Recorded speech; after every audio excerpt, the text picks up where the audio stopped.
عسلامة. اليوم باش نعمل رز جربي باش نوريكم كيفاش نعملو فريمون فيت في ويجي بنين وتري ريوسي. دونك كيما شفتوا هنا خديت حكيت رطل ونص لحم بقري، تاخدوا الكونتيتي اللي تحبوا عليها، وحطيت فوقه حكيت رطل سبنيخ. كيما تشوفوا قصيتو هكاكا وخليته يستخطر بالكدا اللي ما عندوش سبنيخ ينجم يعمل سلق زيادة يجي بنين على الاخر.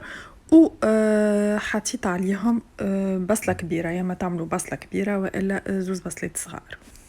دونك الطريقه هذه فالابل كلكو سوا باش تعملوا باللحم بالدجاج بالكبده، نفس المكونات بريسك. قصيت 4 سنات ثوم كبار حطيتهم، ونعاود لكم تنجموا تحطوا السلق في بلاصه السبنيخ والا زوز مع بعضهم. وانا زدت قصيت شطر ربطه معدنوس، تنجموا ما تحطوش كيما تنجموا تحطوا معناتها المعدنوس في بلاصه السبنيخ. وهوني حطيت شبت وكزبر مع بعضهم مقصوصين، ما همش اوبليغاتوار اما يبنوا على الاخر، ننصحكم تجربوه بالشبت والكزبر. وتوا باش نحط الروز. باهي بالنسبه للروز انا حطيت رطل على رطل سبنيخ، حطيت رطل روز، ما تنسيوش اللي الروز يبذر. دونك تزيدوا معناتها بشويه بشويه. ليدي اللي من بعد كي تخلطوا معناتها يبدا معناتها قد الروز ماهوش اكثر من الخضره باش يجيكم بنين، فهمت؟ خاطر لازم يكون الخضره تكون معناتها برشا باش هي اللي باش تصيب البنه نتاعها وباش تصيب الماء نتاعها في الروز.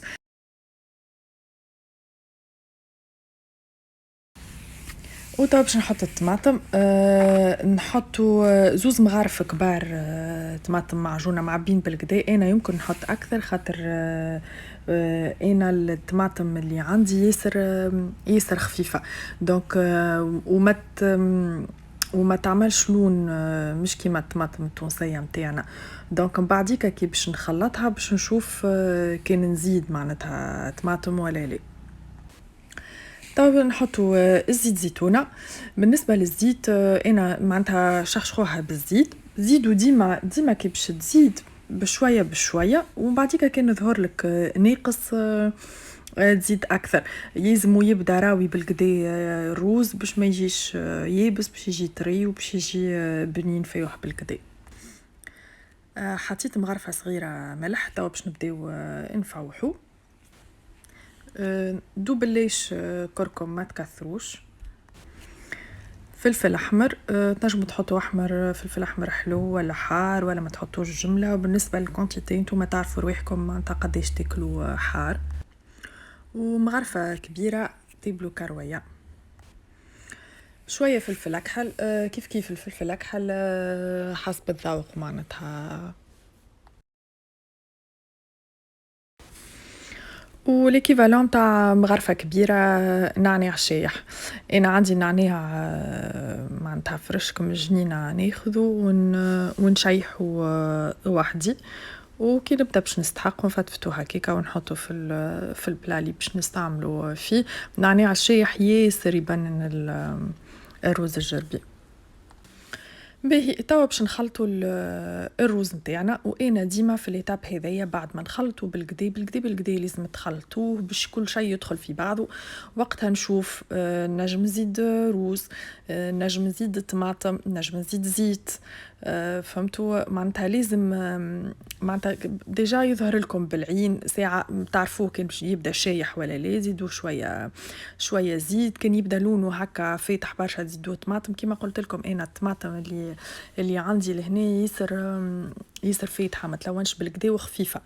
دونك بعد ما نخلط نشوف شنو باش نزيد.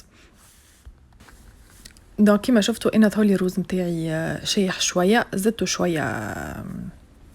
شويه زيت، ونقعد نخلط بالكدا لي زانغريديون كل لازم يدخلوا في بعضهم. اونتر طون حطيت المقفول نتاعي من قبيله الماء يغلي باش يطيب فيسا، خير معناتها ما نحط ديما الماء يغلي قبل.